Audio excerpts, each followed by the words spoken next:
mensaje en la serie que estamos tratando sobre la carta a los romanos.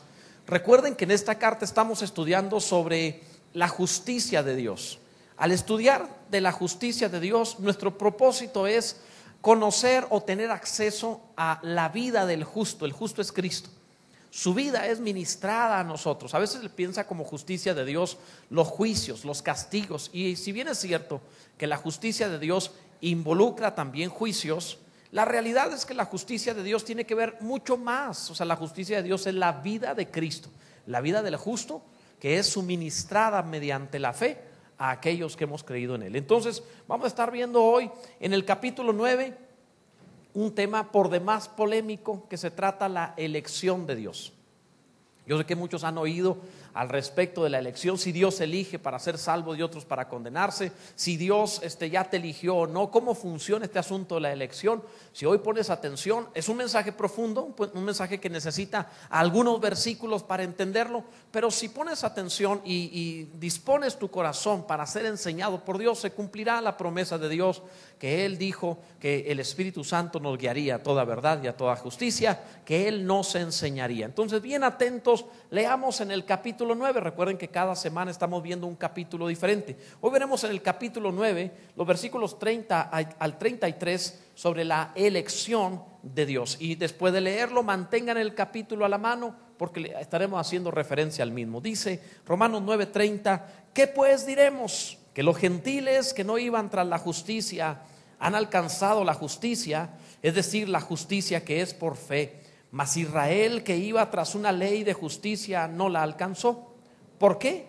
Porque iban tras ella no por fe, sino como por obras de la ley, pues tropezaron en la piedra de tropiezo, como está escrito: he aquí pongo en Sión piedra de tropiezo y roca de caída, y el que creyere en él no será avergonzado, dice la palabra del Señor. Quiero hablarles sobre la elección de Dios.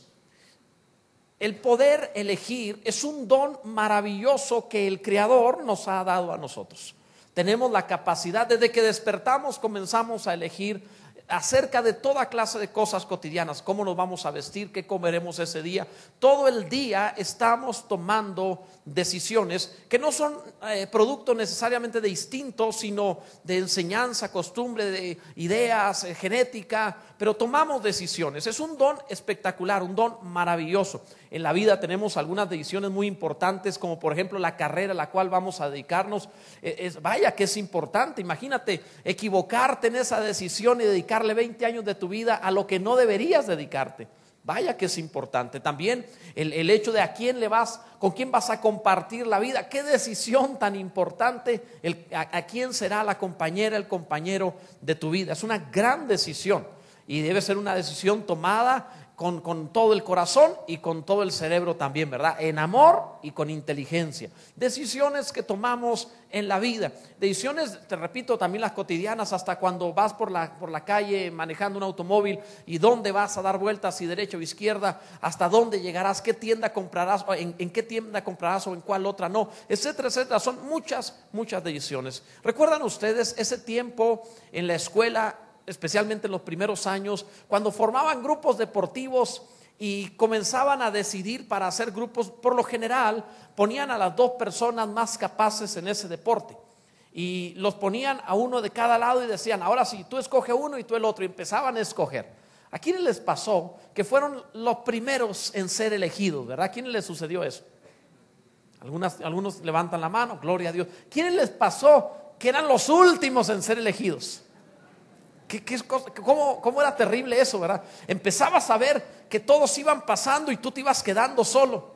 Y lo peor, a alguno todavía le sucedió que el otro equipo decía: para que veas que soy bueno, quédate tú con él. Y entonces el otro decía: no, te lo doy a ti. Y te rebotaban de lado a lado y uno sentía horrible que nadie te quería.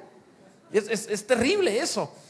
La verdad es que todos pudimos tener alguna experiencia de vergüenza en ese sentido, salvo aquellos que físicamente tenían la apariencia de ser mejores deportistas. Y digo en la apariencia porque algunos estaban más grandotes y se veían en esto más capaces, pero no necesariamente lo eran, ¿verdad? No podían mover un pie después del otro, pero como estaban grandotes los escogían primero. El hecho es que son decisiones, y cuando eres elegido para algo te sientes bien. El día en el cual la pastora pasaba así patinando alrededor de mí, yo me sentí especial. Cuando ella dijo, ese es, yo me sentí especial. Ahora ella es la que siente más especial todavía, ¿verdad? Dice, no, la verdad tengo buen ojo. Pero cuando eliges o eres elegido, mejor dicho, ¿verdad que se siente uno especial? Te sientes único, te sientes alguien feliz. El ser elegido para algo, quieras o no realizarlo, de hecho te hace feliz el que haya sido tomado en cuenta, y te hace infeliz el no ser tomado en cuenta. Este don de elegir y el cómo nos sentimos al ser elegidos o no ser elegidos nos ayuda a comprender un poco al respecto del corazón divino en la elección. Porque los capítulos que vamos a ver, 9, 10 y 11, en los siguientes mensajes, en este y 2 mensajes más, si la gracia del Señor nos lo concede, vamos a estar viendo precisamente sobre la elección de Dios.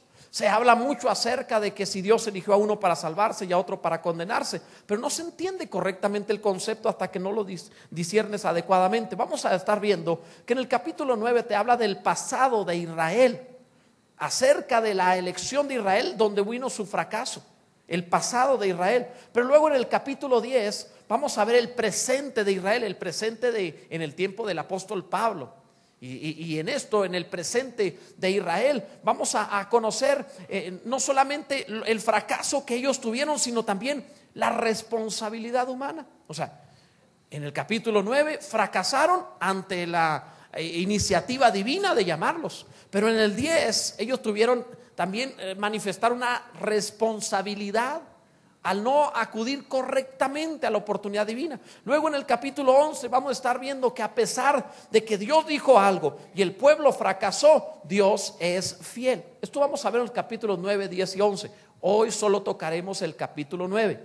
Y en esto nos daremos cuenta que Dios elige y cómo funciona la elección de Dios. Cómo tomar parte en la elección de Dios. Cómo sentirse realmente especial por haber sido elegido por el Señor. Vamos a estar viendo acerca de todo esto, y hoy Dios te va a ayudar muchísimo. El fundamento que vas a tener en este mensaje te va a ayudar muchísimo en el resto de las escrituras para tener estabilidad en la fe, para saber al respecto de la salvación, si se pierde o no, cómo estar estable. Es bien importante que pongan mucha atención. Ahora bien, lo primero que debemos ver en este capítulo 9 es sobre la elección de Israel. Fíjate que al empezar el capítulo dice, por ejemplo, antes de leer los primeros versículos, dice, por ejemplo, el verso 8, esto es, no los que son hijos según la carne son los hijos de Dios, sino los que son hijos según la promesa son contados como descendientes. Dios empieza a hablar acerca de un fracaso que tuvo Israel, y luego va a hablar Dios de que Él eligió y unos se salvaron y otros no. Y algunos se confunden y dicen, ¿quiere decir que Dios eligió a uno para que se salvara y a otro para que se condenara? Pero olvidan al pensar de esta manera, olvidan que lo que Dios está diciendo está en un cúmulo de palabras. Es decir, los primeros versículos del capítulo 9 te dan la base de todo lo demás. ¿Cuántos saben que lo que primero se dice es antes que lo segundo? Qué revelación, ¿verdad? Entonces, ahí te da la base. ¿Qué es lo primero que dice en el capítulo? Antes de decirte, bueno, ellos fallaron, ya no son hijos, pero ¿por qué? ¿Qué fue lo que pasó? ¿Acaso Dios los eligió para que no fueran hijos? ¿Cómo sucedió esto? En el capítulo, te digo esto, hemos estado viendo toda la carta a los romanos, y en todos los capítulos estamos viendo el proceso del evangelio, la justificación, la santificación, la glorificación, y todo este proceso que estamos viendo. Alguno puede pensar, bueno, ¿y será real? ¿Va a funcionar o no? Porque a los israelitas les dio promesas y no se cumplió en ellos. ¿Qué tal si en mí tampoco se va a cumplir? Entonces por eso el apóstol pone este capítulo para decirnos, hey, no fue culpa de Dios, Dios eligió y ellos anularon su propósito, pero Dios es fiel en lo que hizo. Entonces por eso agrega este capítulo. ¿Y qué es lo que dice? Los primeros versículos del capítulo, el apóstol Pablo empieza como a llorar y a decir, yo quisiera, entre otras cosas dice, yo quisiera ser anatema, significa maldito, separado de Dios. Quisiera ser anatema o maldito, si eso pudiera traer la salvación a los que son de mi raza, de mi nación, los judíos según la carne, los cuales fueron quitados del pueblo. Y él dice, yo preferiría ser maldito si esto los salvara a ellos. Entonces cuando vemos sobre la elección, casi todos se brincan estos versículos y hablan de todo lo demás y olvidan que estos versículos son la base para entender el resto. ¿Por qué? Porque Pablo está siendo movido por el Espíritu Santo para manifestar el corazón divino. Como escritor, él está teniendo las emociones divinas. Él dice: yo quisiera tomar la maldición de mi pueblo y salvarlos, porque Dios sí lo hizo. En la cruz del Calvario fue hecho maldición por nosotros, para que todo el que creyera en él fuera hecho bendito y tuviera vida eterna. Entonces Pablo, cuando toma estas palabras, está diciendo: ¿qué fue lo que le pasó a Israel? No fue culpa de Dios. Yo quisiera tener su maldición y salvarlos a todos. Dios lo hizo, pero el pueblo no lo entendió y el pueblo rechazó la elección de Dios. Y entonces da una base importantísima. Entonces, antes de que pienses que Dios eligió a unos para ser salvos y a otros para ser condenados, no pierdas de vista el concepto de que Dios está diciendo: estuve dispuesto a morir por ellos, a tomar sus pecados, tomar su maldición, tomar su condenación, tomar su ruina, tomar su enfermedad. ¿Qué más podía haber hecho por mi pueblo que no hubiera hecho, que no hubiera estado dispuesto a realizar, o que no hubiera hecho, ¿verdad? Bendito sea Dios. Entonces, esto es lo que está diciendo el apóstol y lo que nos está diciendo el Señor. Esto nos debe dar una base importante. Dios estuvo dispuesto a despojarse de todo. Dios desea la salvación de todos. Esto es algo que tenemos que entender. La Biblia lo enseña. ¿Cuál es el versículo más conocido de todos? Juan 3:16, ¿verdad? Porque de tal manera amó Dios al mundo, a todos, que dio a su Hijo unigénito, para que todo aquel que en él crea no se pierda, mas tenga la vida eterna. O sea, Dios amó a todos. Pero no solo lo menciona en ese versículo. Veamos uno más. Necesito darte algunas bases. Por ejemplo, en la segunda carta del apóstol Pedro, en el capítulo 3, en el versículo 9, cuando el apóstol Pedro está hablando acerca de la venida del Señor y la esperanza de que no se pierda el ser humano, dice: el Señor no retarda su promesa, según algunos la tienen por tardanza, sino que es paciente para con nosotros. Ve esta frase: no queriendo que ninguno perezca, sino que todos procedan al arrepentimiento. Entonces el deseo divino es que todos sean salvos. Dios no escogió: este se me salva y este se me condena. No, el deseo divino es que ninguno perezca. Es el deseo de Dios. En el libro de Ezequiel, en el capítulo 18, el verso 32 dice: porque no quiero la muerte del que muere, dice Yahvé el Señor, convertíos pues y viviréis. O sea, cuando alguno se condena, Dios dice: yo no quiero eso. Si él se arrepiente, si él se convierte, tiene vida.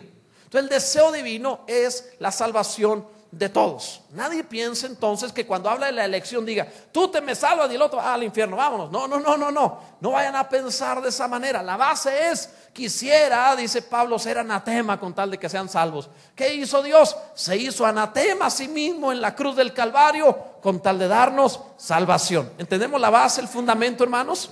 Muy bien. Entonces, ¿qué le pasó al pueblo de Israel? ¿Qué sucede? El problema en esto es que el ser humano cree que la elección de Dios es: tú te salvas, aquel otro, este sí, este no. Como que Dios elige a los seres humanos. Hermanos, la elección de Dios es Jesucristo.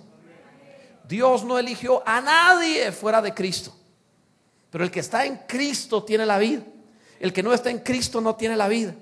No es que Dios elige gente, es que Dios eligió a Cristo, y estar en Cristo es estar en la elección, y estar fuera de Cristo es estar fuera de la elección.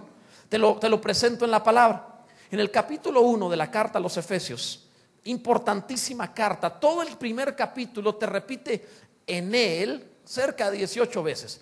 En él. Fíjate lo que dice, por ejemplo, el versículo 4 de Efesios 1. Según nos escogió en él, el contexto se refiere a Cristo, antes de la fundación del mundo, para que fuésemos santos y sin mancha delante de él. Entonces, según nos escogió, ¿cómo? En él.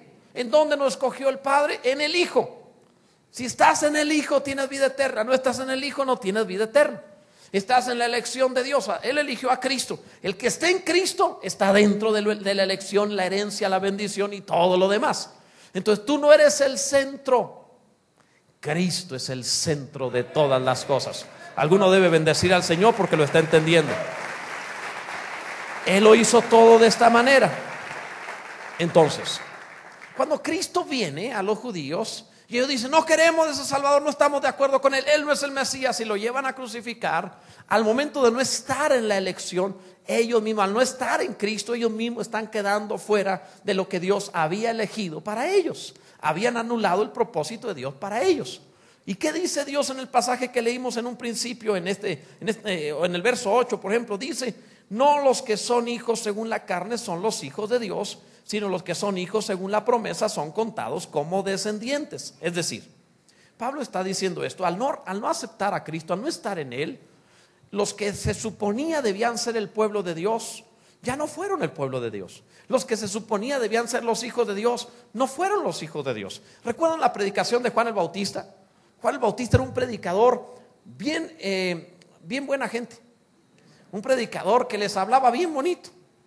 El mensaje de Juan el Bautista, entre otros, era generación de víboras. Imagínate, debes saber lo que significa generación de víboras. O sea, le estaba diciendo genes del diablo, hijos del diablo. O sea, lo que le estaba diciendo, generación es los hijos de víboras, el diablo. O sea, estaba diciendo hijos del diablo. Imagínate predicar hijos del diablo.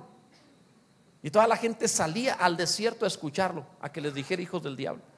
Entonces, generación de víboras, les decía. Era una predicación muy fuerte, se lo estaba diciendo a los judíos. Les dijo también, esto viene en el capítulo 3 de Mateo, les dijo también, no digan que son hijos de Abraham, porque los judíos se jactaban, somos hijos de Abraham, porque por descendencia de carne o de sangre decían, somos hijos de Abraham. Entonces de pronto Juan el Bautista viene y dice, no digan que son hijos de Abraham, porque Dios le puede sacar hijos a Abraham aún de las piedras. ¿Y acaso no lo hizo? En nosotros nos hizo piedras vivas, dice la palabra de Dios. De lo que no era, hizo un pueblo que sí era. De los que no eran hijos, los llamó hijos. De los que no eran pueblo, los llamó pueblo, dice el profeta Oseas. Bendito sea Dios, eso hizo con nosotros, gracias a Dios. Pero los que eran de la carne, descendientes de Israel, descendientes de Abraham, Dios dijo, no son. ¿Por qué no son? Porque no se portan como Abraham. Vino el Señor Jesús en el Evangelio de Juan, les dice a los judíos, ustedes no digan que son hijos de Abraham. Y ellos dicen, sí, somos hijos de Abraham, no somos nacidos de fornicación, le dijeron a Jesús. Porque como Jesús había nacido, hicieron la cuenta de los meses, dijeron, su mamá ya estaba embarazada. Entonces como hicieron la cuenta de meses, dijeron, nació de fornicación. Jesús les dice, no, ustedes son hijos del diablo, porque el diablo es un homicida desde el principio y ustedes me quieren matar. Entonces fíjense lo que Jesús le está diciendo a los judíos, a los hijos de Abraham. Si no, ustedes no son hijos de Abraham, son hijos del diablo. ¿No es feo eso? Imagínate decirle eso a alguien. No, hombre, hoy tenemos que ser bien tranquilos, ¿verdad? No lo hagas enojar, o sea, tranquilo, no le digas eso para que no se vaya a molestar. La predicación de Jesús a veces era bien dura y esta ocasión les dijo, son hijos del diablo porque me quieren matar, y más lo querían matar, y ahí está, son hijos del diablo. Entonces entre más se ponían así, pues demostraban que eran hijos del diablo. Entonces, ¿por qué razón? Pues porque querían hacer las obras del diablo. Entonces el pueblo de Israel, según la carne, eran descendientes genéticamente en carne y sangre, descendientes de Abraham, el pueblo de Dios, los hijos de Dios. Pero al haber rechazado a Cristo, Cristo es la elección de Dios. Al rechazar a Cristo están fuera de la elección. Entonces dice Dios, no son pueblo, ni son hijos. ¿Por qué razón? Porque no están en Cristo. Pero aquel que está en Cristo es pueblo y es hijo, dice la palabra de Dios. Jesús dijo, ustedes no hacen las obras de Abraham. ¿Cuáles eran las obras de Abraham? Las obras de Abraham es, creyó a Abraham y le fue contado por justicia. ¿Cuáles son las obras que te hacen hijo de Abraham? Creo en el Señor Jesucristo. El que cree en el Hijo, este es hecho hijo de Dios. ¿Alguien está entendiendo lo que estamos diciendo? Esto es bien importante. Los hijos son como los padres y hacen las cosas de los padres. ¿No han visto que genéticamente los hijos se parecen a los padres? Y hay una predisposición genética, ¿verdad? Que si incluso los colores, me estuve enterando un poco sobre esto, los colores oscuros prevalecen sobre los claros. Si el papá tiene ojos azules, la mamá tiene ojos oscuros, lo más probable es que el niño venga con ojos oscuros. Por lo general, a grandes rasgos prevalece el cabello oscuro, los ojos oscuros, la tez oscura, a grandes rasgos, a todos nos vamos a poner morenitos a la larga. O sea, va prevaleciendo, ¿verdad? Poco a poco, son una tendencia. Y genéticamente tenemos cosas que nos parecemos de nuestros padres. A mí no me gustaba como mi papá se sentaba, porque se me afiguraba que se sentaba como las películas viejas de Pedro Infante, aquellas épocas, esas de blanco y negro, así. A mí se me afiguraba que se sentaba como los de aquella época y me molestaba cómo se sentaba él. Me sentí incómodo en su presencia al verlo cómo se sentaba. Caprichos míos, a mí qué me importa, mi padre se podía sentar como le diera la gana y a mí qué. Pero caprichos de uno, de lepe imberbe, que a veces piensa uno de más. Entonces, pero como un día estoy viendo la televisión rodeado con mi familia y estoy sentado y que me veo igualito a mi padre. Y no puede ser. Y te habías de meter aquí, o sea, está en las células, genética. Y trata uno de pelear con eso, genética. Qué increíble. Está metido dentro de uno. No sé, es una vida que te obliga, que te presiona. Entonces, cuando la palabra dice los que son hijos de Dios, se está refiriendo a aquellos que tienen la genética, pero se llama regeneración. Le dieron los genes de Dios y se parecen a su papá. Manifiestan el carácter, la personalidad, los gustos, la manera de ser. Cada vez se les nota más. A veces el bebé, tú ves al recién nacido, y el recién nacido no se le nota de quién es hijo. Por lo general no se nota, lo ves y mira, se parece a la mamá. No es cierto, es una bolita arrugada, feo así. O sea, no se le nota de quién es. Pero conforme va pasando el tiempo se le va notando, ¿verdad? Vamos a suponer que el papá está bien narizón, vamos a suponer. Y entonces ves al niño y se ve bonito, nariz chiquita y todo, mira qué bonito. Salió a la mamá, deja que pase el tiempo. Y un día de pronto, adolescencia, juventud, le sale la nariz y se igualito al papá. O sea, la genética está allí. Jóvenes, antes de casarse, vean a los que pueden ser sus suegros. Están metidos allí.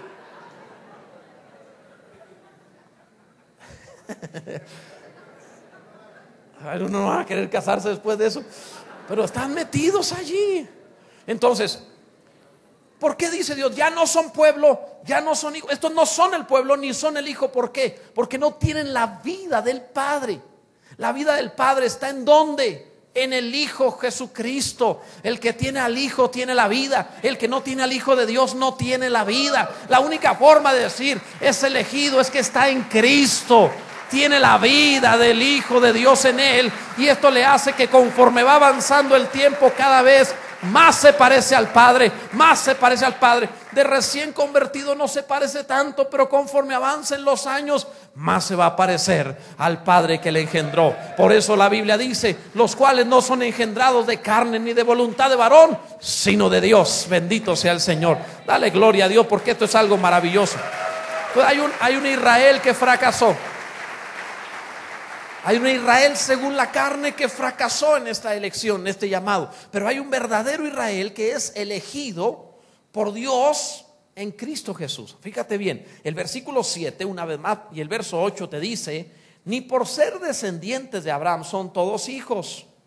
Ahí en Romanos 9:7, ni por ser descendientes de Abraham son todos hijos, sino en Isaac te será llamada descendencia. Esto es, no los que son hijos según la carne son los hijos de Dios, sino que los que son hijos según la promesa son contados como descendientes. Entonces, en el momento en que rechazaron al Hijo, dice Dios, no son hijos de Dios. Pero si tienen a Cristo, son hijos. Hemos leído muchas veces el Evangelio de Juan, en el capítulo 1, el verso 11. El Evangelio de Juan dice: a lo suyo vino y los suyos no le recibieron, el pueblo judío. Y el verso 12 dice: pero a los que le recibieron, a los que creen en su nombre, les dio potestad de ser hechos hijos de Dios. Entonces, ¿qué te está diciendo el capítulo 9 de la carta a los Romanos? Te está diciendo que los que se suponía eran hijos porque eran descendientes según la carne, cuando le dijeron no a Cristo, quedaron fuera del pueblo y fuera de ser hijos. Pero todo aquel que recibió a Jesucristo, Dios le dice: tú eres pueblo y tú eres hijo de Dios por causa de Jesucristo. Debería alguno emocionarse y decir: soy hijo de Dios. Qué privilegio nos ha dado. Es maravilloso eso. Ahora, el escritor, el apóstol Pablo, guiado por Dios, dice: Abraham tuvo hijos, pero no todos los que nacieron de Abraham eran hijos. O sea, estaba diciendo, no todos fueron reconocidos como hijos. Miremos, por ejemplo, que el primero fue Ismael, el segundo fue Isaac. Ismael no fue reconocido hijo porque nació según la carne. Nació de Agar porque Abraham podía y porque se encaprichó Sara. Así fue. Entonces, por eso nació Ismael. Pero no era el plan de Dios. Entonces, ¿cuál fue el mandamiento? Echa a la criada y a su hijo que no heredarán, juntamente con el heredero, el hijo Isaac. Entonces, ve la palabra. Los que nacieron por carne, dijo Dios, no. El que nació por fe, Porque Ismael nació porque podía Abraham, pero Isaac no nació porque Abraham podía. Isaac nació porque Dios podía, porque Abraham ya no podía. La Biblia dice que estaba como muerto, y Sara igual. Entonces el Ismael nació según la carne, en sangre y carne, y Dios dijo: ese no es hijo. Pero Isaac no nació en carne y sangre. Isaac nació por el poder de Dios, mediante la fe de Abraham y de Sara en el poder de Dios. Esto hizo que Isaac fuera el llamado el hijo y la descendencia. Entonces Pablo está tomando esto mismo y diciendo: de la misma manera, en este mundo está lleno de seres humanos, hay mucha gente, pero no todos los que parezcan judíos son judíos. No todos los que parezcan descendientes de Abraham son descendientes de Abraham. No todos los que parezcan israelitas son israelitas. Solamente aquellos que son de la fe de Cristo Jesús son contados como hijos de Dios y descendientes de Abraham. Bendito sea el Señor. ¿Hay alguno que es descendiente de Abraham por la fe en Cristo Jesús? Esta es la enseñanza que Dios está dándote en el capítulo 9. Ya Pablo lo había dicho antes, en el capítulo 2 de la carta a los Romanos, el versículo 28 dice: pues no es judío el que lo es exteriormente, ni es la circuncisión la que se hace en la carne, sino que es judío el que lo es en lo interior. Y la circuncisión es la del corazón, en espíritu, no en letra, la alabanza del cual no viene de los hombres, sino de Dios, la aprobación, ¿verdad? Ahora, ¿qué maravilla es esto? Entonces Dios está diciendo que el verdadero pueblo israelita es el que está en Cristo Jesús. Los que están peleando ahorita en Palestina, si no es cristiano, no es contado por israelita. Pero si tú estás en Cristo, eres contado delante de Dios como israelita. Y si un judío quiere ser judío delante de Dios, no solo debe mostrar una carta de venir de descendientes judíos, sino debe mostrar que cree en Cristo Jesús para ser tomado por hijo. Dios no tiene dos pueblos, tampoco tiene dos esposas. Tiene un solo pueblo y una sola mujer, que es la iglesia. No tiene casa grande y casa chica. No tiene dos pueblos, un pueblo de VIP y un segundo pueblo de segunda categoría. Dios tiene un solo pueblo, el que está en Cristo Jesús. En la carta a los Efesios, capítulo 2, el verso 14 dice: porque Él, Cristo, es nuestra paz, que de ambos pueblos, judíos y gentiles, que de ambos pueblos hizo uno, derribando la pared intermedia de separación. Entonces, ¿qué significa esto? No hizo otro pueblo aparte quitando a los judíos. No, el mismo pueblo es el que va injertando los que están en Cristo, judíos o gentiles sin distingo. Porque no se trata de quién viene según la carne, sino se trata de quién estás en el espíritu por la fe. En la carta a los Gálatas dice el capítulo 3 verso 28: ya no hay judío ni griego, no hay esclavo ni libre, no hay varón ni mujer, porque todos vosotros sois uno en Cristo Jesús. Y si vosotros sois de Cristo, ciertamente linaje de Abraham sois y herederos según la promesa. Bendito sea Dios. ¿Alguien entiende esto? Entonces Dios te toma a ti por israelita y por judío si estás en Cristo Jesús. ¿Cuál es la elección? Cristo es la elección. En Él no hay dos pueblos, uno solo. El que está en Cristo está en la elección. Bendito sea el Señor. Me maravilla esto. Aunque no traigas kipá ni tengas churritos en el cabello, tú eres delante de Dios en Cristo, tomado por judío. Bendito sea Dios, con la promesa de Abraham: bendito los que te bendijeren, maldito los que te maldijeren. Eres bendito en la fe de Cristo Jesús. Esto debe emocionarte y hacerte sentir favorito, hacerte sentir feliz, hacerte sentir elegido, porque estás en Cristo Jesús. Yo suelo jugar diciendo que soy el favorito de Dios. Y hago esa broma y le digo: todo el mundo debe sentirse como favorito. El favorito soy yo, pero tú también te puedes sentir. La realidad es que el favorito de Dios es Cristo. Él es el favorito. En Él, dijo el Señor, tengo complacencia. Él es el Hijo amado, a Él oíd. O sea, en el Hijo. Entonces jugamos con esto, yo juego con esto, pero en realidad el favorito es Cristo. La maravilla es que cuando tú estás en Cristo debes vivir como favorito, porque ya no te están viendo a ti por tu nombre. Tú no te presentas delante de Dios. Yo no me presento diciendo: Señor, vengo Roberto Tinoco a presentarme. Yo no hago eso. Yo vengo delante de Dios y digo: Señor, vengo en el nombre de tu Hijo Jesucristo. Entonces cuando vengo en el nombre de Jesús, no me atienden como a Roberto, me atienden como a Jesús, porque vengo en Él, en Cristo Jesús. No me puedo presentar en mi justicia. Líbreme Dios, me va a barrer, me va a condenar. Pero me presento en Cristo, y en Cristo Jesús soy aceptado, soy amado, soy bendecido, soy heredero, soy salvo. En el Hijo, en Cristo, favorito en el Señor. Entonces lo primero, la elección de Israel no es que dijera Dios: estos no son cristianos, estos no son hijos. No, el Hijo en la elección. Al no estar en Cristo estuvieron fuera de la elección. Que nadie piense que Dios elige a unos para salvarse y otros para condenarse. Dios eligió a Cristo. Y el que no quiere estar en Cristo está fuera de la elección. ¿Estamos entendiendo esto, hermanos? El centro no es el hombre, es Jesucristo. En segundo lugar, debes considerar también la elección de Dios. ¿Cómo hizo Dios esto? La elección de Dios está basada en la misericordia de Dios primero. En la misericordia. Dice el versículo 15, fíjate bien. Aquí es donde algunos batallan para entenderlo. Dice el verso 15: pues a Moisés dice: tendré misericordia del que yo tenga misericordia, y me compadeceré del que yo me compadezca. Así que no depende del que quiere ni del que corre, sino de Dios que tiene misericordia. O sea, por más que tú quieras hacerlo y lograrlo tú solo sin Dios, dice Dios, no puedes, necesitas estar en Dios. Versículo 17 dice: porque la Escritura dice a Faraón: para esto mismo te he levantado, para mostrar en ti mi poder y para que mi nombre sea anunciado por toda la tierra. Entonces vamos a entender esto. Algunos tratan de considerar a Dios injusto diciendo: ¿por qué eligió a este y a este no? ¿Por qué eligió a Faraón para que fuera un vaso de deshonra? Y entonces algunos no entienden lo que Dios está diciendo. Dios está diciendo esto, espérame tantito. Dios elige en base a misericordia. Significaba: todos están condenados y Dios en su misericordia abrió una oportunidad de salvación en Cristo. ¿La quieren?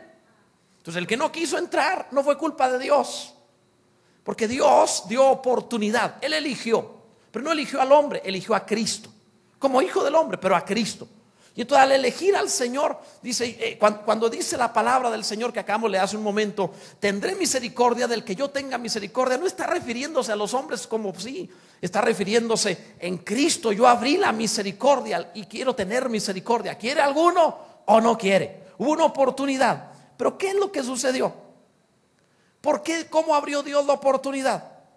¿Cuántos saben que lo que Dios está diciendo en el capítulo 9 es resultado de lo que dice en el capítulo 8? Bueno, se lo voy a decir como lo dije hace un momento.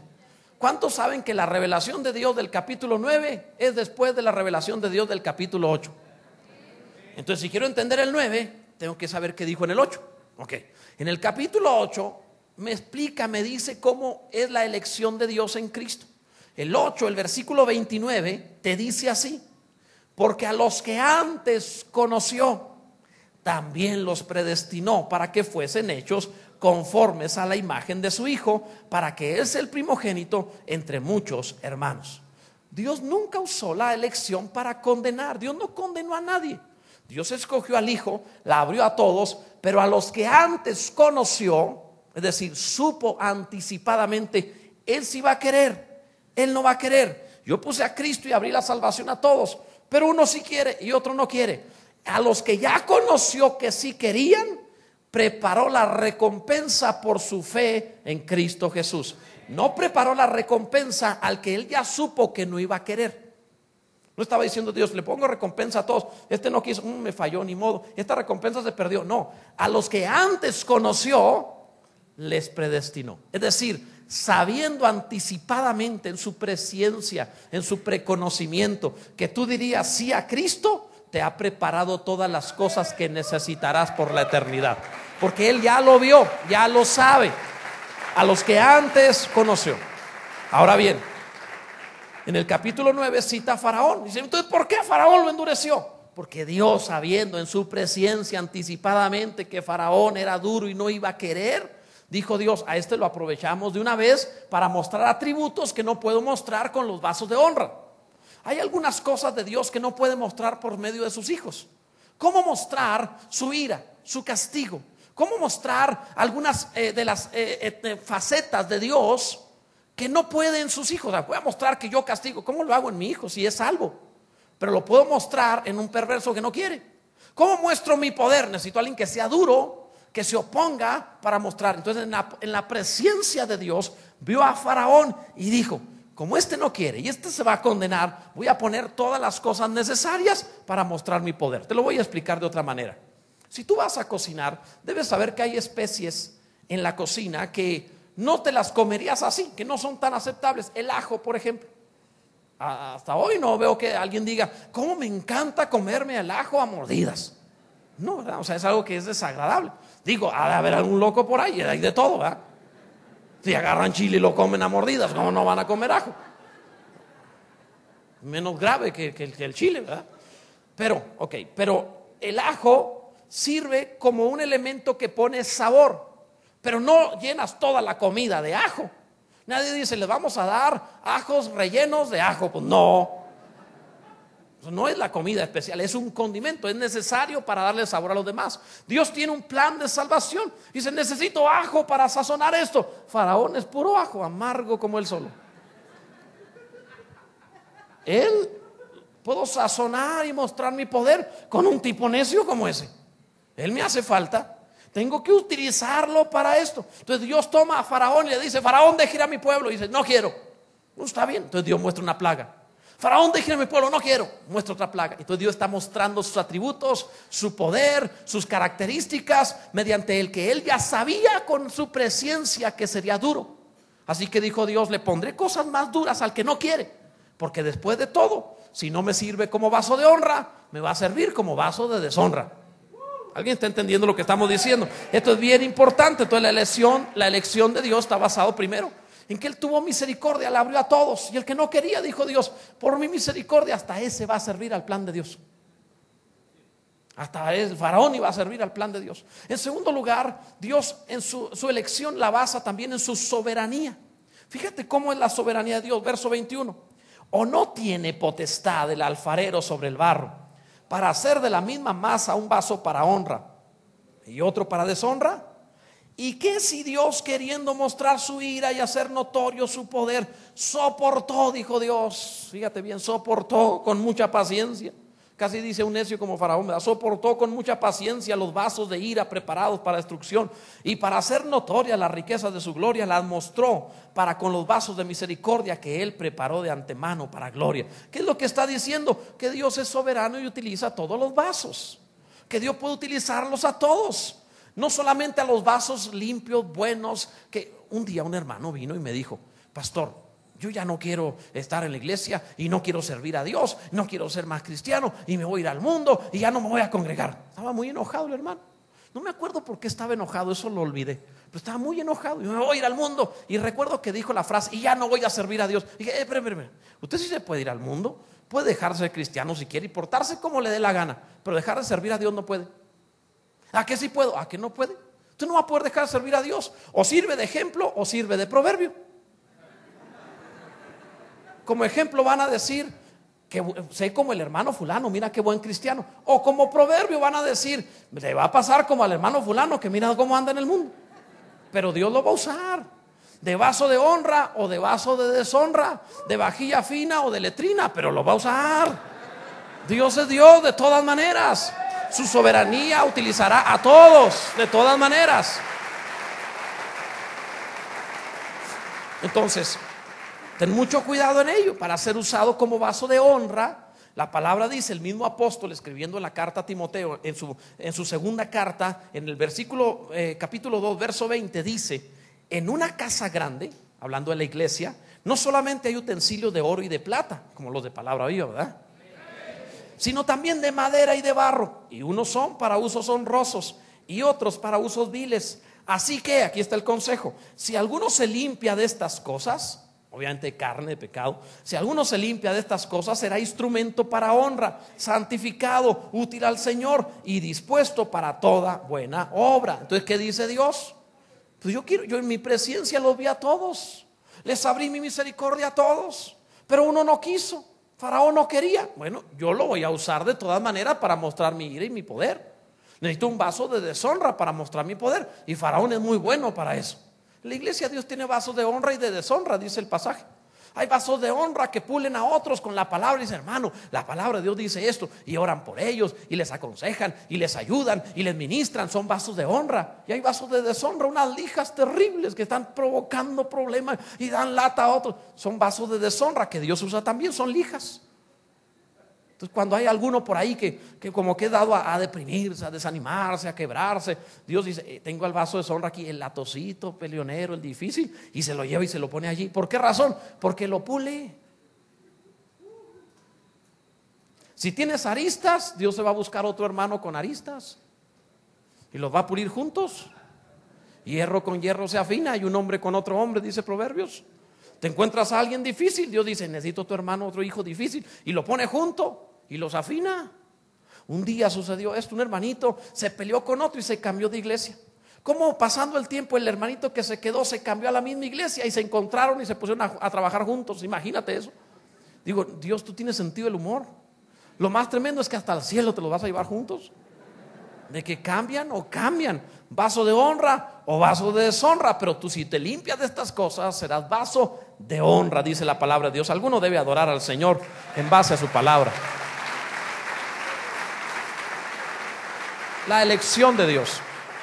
En tercer lugar, Dios eligió y le dio oportunidad a Israel. Dios eligió, pero también eligió en base a la fe que hemos estado mencionando. Dice el verso 31 del capítulo 9 de la carta a los Romanos: mas Israel, que iba tras una ley de justicia, no la alcanzó. ¿Por qué? Porque iban tras ella no por fe, sino como por obras de la ley, pues tropezaron en la piedra de tropiezo. Y si sigue leyendo, se refiere a Cristo como piedra de tropiezo. ¿Sabían ustedes que la única persona en la Biblia que se le llama piedra de tropiezo es Cristo? Y el problema no lo tuvo la piedra, lo tuvo los que tropezaron en la piedra. Interesante. Si dicen, no, es que fulano de tal es piedra de tropiezo. ¿Por qué? Es como Cristo. Y tú te ofendes si tropiezas con él, porque no tiene la culpa la piedra, sino el que tropieza en ella. Ahora, viendo la elección en esto, Israel iba tras una justicia inalcanzable, porque querían alcanzarla por ellos mismos. Querían llegar con Dios y decirle: Señor, te sacaste la lotería con nosotros, mira qué buenos somos, qué cristianos, qué espirituales, qué santos. Fíjate bien, iban como por obras de la ley. Entonces, ¿qué es lo que hicieron? Se transformaron en vasos de deshonra. Cuando tú llegas y le presumes a Dios lo maravilloso que eres sin Jesucristo, tú, como cuando dices, fulano de tal no es cristiano, pero qué buena persona es. Ten cuidado, porque estás diciendo esto mismo que le pasó a Israel. ¿Recuerdan la ilustración de Jesús con los fariseos? Dijo, un fariseo estaba en el templo orando y dijo: gracias a Dios que no soy como aquel. Y señaló un publicano, que yo sí esto, que yo sí oro, que yo sí diezmo, que yo sí esto, que lo otro. No soy como aquel otro y el otro nomás se golpeaba. Dice: Señor, te propicio a mí, perdóname, soy pecador. Dijo Jesús: os digo que el publicano salió justificado, salió justo antes que el otro. ¿Por qué? Porque el fariseo, el judío, trató de alcanzar la justicia en base a las obras. Es como el joven rico que llegó con Jesús. Le preguntó el Señor, ¿sabes cómo? Más bien le afirmó: ¿sabes cómo entrar en la vida? Guarda los mandamientos. Ya que el joven dijo: todo lo he guardado desde mi juventud. ¿En serio todo? ¿No has pecado en nada? Todo lo he guardado de mi juventud. Por mentiroso al infierno, ¿verdad? ¡Qué increíble! No quiso, o sea, cuando el pueblo de Israel no quiso el tesoro de Dios, que es Jesucristo, se transformó en un vaso de deshonra por ego y por maldad. Entonces nunca trates de presentarte aceptado en ti mismo, porque no va a funcionar. ¿Recuerdan esas ferias que tienen algunos juegos que tienes que entrar por tamaño, por edad, y que le ponen una medida allí? Hay una medida y llegan los niños. No sé si te pasó, pero yo era no puedo decir nada, un sotaco en serio. O sea, una cosa, o sea, Dios no se esforzó mucho cuando me creó. En serio, no tomó mucho barro. Conmigo fue así como rápido, ¿verdad? 100 gramos y sale. Entonces, pero estaba tan pequeño. Bendito sea Dios, por ahí de los 22, 23 años me dio un estironcito, pero una cosa así. Y entonces estaba tan pequeño de niño que casi nunca entraba a ningún juego. Y entonces llegas y te paras de puntito, así, porque ponen la línea ahí para que puedas. Y siempre me devolvían: no entras. Y yo veía a los grandotes que estaban ahí asustados en los juegos. Decía: cobardes, yo estuviera allí. Es más, un día, para poder entrar, había unas sillitas voladoras. ¿Recuerdan esas sillas que parecían del demonio? Porque se elevaban y le ponían así, ¿verdad? Como no me dejaban entrar, yo me paré ahí y estaba la línea y no alcancé. Me puse puntitas y no alcancé. Y como no alcancé, me devolvieron: usted no puede entrar. Me dijo: tú no puedes entrar, está muy chiquito. Me devolvieron. Sí, traigo a pagarte. No puedes entrar. Sí, está bien, ok. Me puse a un lado. Empezaron las sillitas a dar vuelta y yo empecé a caminar. Conforme iba agarrando vuelo la sillita, brinqué y me colgué en ella, pero no alcancé a subirme. Nomás me agarré y que empiece a elevarse. Dios santo, te agarras con todo lo que puedes. Ahora traté de meter los codos y hubo un momento en donde me empezó a ganar ¿qué será? La sinergia. La inercia, ¿verdad? La inercia es la palabra, la inercia. Me empezó a ganar. Se me empezaron a extender los brazos, los puros deditos. Dije, Dios santo. Iba así tipo Superman, ¿verdad? O sea, Dios, en serio. Ya era tipo Superman, no traía los calzones de fuera, pero el corazón sí. O sea, ¿por qué? Porque estaba muy chiquito. No daba la medida. Entonces me vio el que estaba dirigiendo el juego, y cuando me vio se asustó y detuvo todo. Y en lo que se va frenando, yo decía, Dios mío, ayúdame. Mira, la verdad es que las sillitas sirven para ser convertidos. Era un niño, no sabía mucho de pecado, pero me arrepentí. Por fin, ya cuando bajas, no te puedes soltar. ¿Les ha pasado eso que se agarran tan duro que no pueden abrir los dedos? Se van así, ¿verdad? Creo que el señor de ahí me dio así una bacha o algo, pero la verdad me dolían más los dedos. Lo demás no importaba. Pero hoy, bendito sea Dios, me permite platicarte que hice eso. ¡Qué maravilla! Lo disfruté, me divertí. Bueno, no tenía el tamaño para subirme. No tienes el tamaño para entrar al reino de los cielos. No das el alto, pero sobre los hombros del maestro das la altura que necesitas. Por eso la palabra de Dios te dice que Dios nos hizo aceptos en el amado, en su Hijo Jesucristo. Alguien dele gloria al Señor con todo su corazón. Alguien dele gloria a Cristo. La carta a los Filipenses, el capítulo 3 de Filipenses, verso 9 dice: y ser hallado en Él, en Cristo, no teniendo mi propia justicia que es por la ley, sino la que es por la fe de Cristo, la justicia que es de Dios por la fe. No soy santo, pero Cristo es santo. No soy bueno, pero Cristo es bueno. No soy salvo, pero Cristo es la salvación. No soy hijo de Dios, pero en Cristo soy hijo de Dios. En Él tengo todas las promesas, la santificación, la regeneración, la glorificación. Cristo es el poder de Dios, la sabiduría de Dios, la salvación de Dios, la herencia de Dios. Él es todo para nosotros. En Cristo estamos completos. Los judíos, según la carne, se jactaron de venir de descendientes judíos, y en esto rechazaron al Hijo y perdieron la oportunidad de estar en la elección. Pero tú y yo, sin ser herederos, nos metimos al pueblo por aceptar a Jesucristo. No desaproveches esta bendición. En la carta a los Romanos, nuevamente el capítulo 9, el verso 30, nos habla de esta justicia que sí se puede alcanzar en Cristo. ¿Qué pues diremos? Que los gentiles que no iban tras la justicia han alcanzado la justicia, es decir, la justicia que es por la fe. Bendito sea el nombre del Señor. Alguno debe darle gloria a Dios. Esto es maravilloso. Aceptado como justo, aceptado. Tomaron vasijas de barro y de madera y las hicieron finas de oro y de plata. Nos tomaron gente que no servíamos y nos hicieron pueblo. Bendito sea el nombre del Señor. Esto fue lo que hizo. Una vajilla de madera le hicieron de cristal cortado. Gracias a Dios por Jesucristo. No estaba en nosotros, no era nuestra fuerza, no era nuestra tendencia, ni poder, ni genética, pero en Cristo Jesús lo hizo. Ser cristiano no es entrar a la membresía de una religión. Ser cristiano es tener la vida de Cristo en nosotros morando, que nos regenera, nos transforma, nos vivifica, nos hace diferentes. Esto es lo genuino. La justicia de Dios solo se alcanza en Jesucristo. Hay pasajes que hemos citado una y otra vez y a esto se refieren. Efesios, por ejemplo, el capítulo 2, verso 8: porque por gracia sois salvos por medio de la fe, y esto no de vosotros, pues es don de Dios, no por obras, para que nadie se gloríe.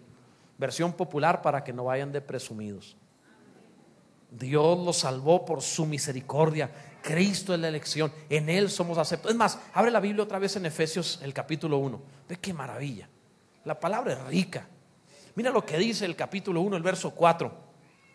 Según nos escogió en Él, en Cristo, antes de la fundación del mundo. O sea, ¿en dónde nos escogen? ¿En lo que yo hice? ¿En cómo te portaste? No, en Cristo. Él es la elección. Según nos escogió en Él antes de la fundación del mundo, para que fuésemos santos y sin mancha delante de Él. en amor, habiéndonos predestinado para ser adoptados hijos suyos por medio de Jesucristo, una vez más, según el puro afecto de su voluntad, para alabanza de la gloria de su gracia, de la cual nos hizo aceptos. ¿Cómo te hizo aceptable? En el amado.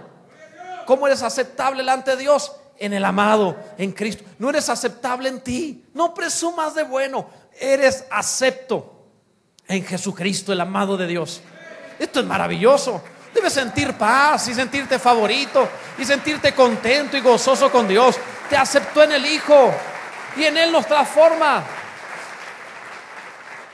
En los tiempos medievales había rumores, ideas, chismes, cosas humanas en donde pensaban que podían transformar elementos mediante supersticiones, hechicerías, transformar elementos como la piedra en oro. Recuerdan los alquimistas que trabajaban tratando de hacer eso. Nunca lo lograron, pero soñaban con el día en el cual pudieran tomar una materia que no valiera nada y transformarla en oro, en algo valioso. Eso fue lo que Dios hizo. Nos agarró a nosotros que no éramos pueblo y no valíamos nada, ni teníamos promesas, ni estirpe, ni éramos descendientes de Abraham, ni había en nosotros nada de los profetas, ni teníamos las escrituras, ni teníamos nada de todas las cosas de Dios. No sabíamos absolutamente nada. En este pueblo, aquí en México, estuvimos inclinados ante rocas, ante piedras, adorando el cielo y la luna y las estrellas, e inventando toda clase de cosas y llamando a Dios a una serpiente que no era otra cosa sino una figura del diablo. Así vivimos. Pero la gracia de Dios por Jesucristo nos alcanzó, y en Cristo Jesús nos fue presentado el Evangelio, y cuando oímos el Evangelio creímos en Jesucristo y cambiamos lo que era de la tierra, lo que era sin gloria, por aquel que es el amado de Dios y glorioso. Y Cristo, aceptado por la fe, entró en nosotros y nos hizo nuevas criaturas y nos transformó en pueblo y en hijos de Dios. Este es el Evangelio de Jesucristo, que es la elección de Dios, que Dios eligió a Cristo, y el que está en Cristo tiene vida eterna. Será llamado hijo, será llamado pueblo, tendrá herencia en el Señor. Bendito sea Dios. Esta es la elección. Esta es la elección de Dios, Jesucristo. Ahora es la primera parte de 3 que tengo que darte. No puedo hablarte todo lo de la elección porque el 10 y el 11 hablarán de eso. Te doy la primera parte. Pero qué importante es que lo entendamos. El apóstol Pablo, hablando a Timoteo, le dice en su segunda carta del capítulo 2: esfuérzate en la gracia que es en Cristo Jesús. Este es el equilibrio. En Cristo ponle toda la fuerza, todo el corazón. Sin Cristo no importa lo que hagas, no vale, no sirve, no puedes, no lograrás. Pero en Él esfuérzate en la gracia que es en Cristo. Haces todo en Él. Este es el equilibrio que les doy para vivir. Cuando ores, ora como si todo dependiera de Dios. Y cuando te levantes de orar, trabaja como si todo dependiera de ti, porque estás en Cristo. Este es el equilibrio de la vida que tienes que tener en Cristo Jesús. Esfuérzate en la gracia que es en Cristo Jesús. Ahora bien, si el pueblo de Dios, teniendo todas las cosas que Dios les había dado, oyendo a los profetas, teniendo las escrituras, recibiendo tanta bendición, de ellos se trata la Biblia, rechazaron al Hijo, y al rechazar al Hijo fueron quedados fuera de la elección. ¿No crees que tú y yo tenemos que tomar las cosas con mucha consideración, con inteligencia, y decir: si a ellos, siendo naturales, fueron desgajados, dice el capítulo 11, cuánto más a nosotros que somos ramas injertadas? Si desobedeciéramos, si no tuviéramos, si esta salvación la tuviéramos en poco, el riesgo que corres. Si al que sí se veía judío por fuera también lo quitaron cuando no quiso creer, ¿qué esperanza habría para nosotros que ni pueblo éramos? Si comenzamos a comportarnos como si dependiera de nosotros, como si valiéramos por nosotros mismos, como si no importara la voluntad de Dios. El que es cristiano, sea cristiano. El que tenga a Cristo, siga a Cristo. El que realmente confiesa el nombre del Señor, obedezca la palabra del Señor. Porque pasó con unos y pudiera pasar con otros. Sirva también la elección para sentirte un favorito, pero para advertirte que tienes que vivir como favorito. Concluyo. Cuando un príncipe está siendo educado de niño, él no tiene la oportunidad de salir a jugar con otros niños a la calle. Él no tiene la oportunidad de perder el tiempo. A él lo educan para príncipe. Hablará idiomas, conocerá de ciencias, sabrá de política. Es más, será un militar también, sabrá estrategias de guerra.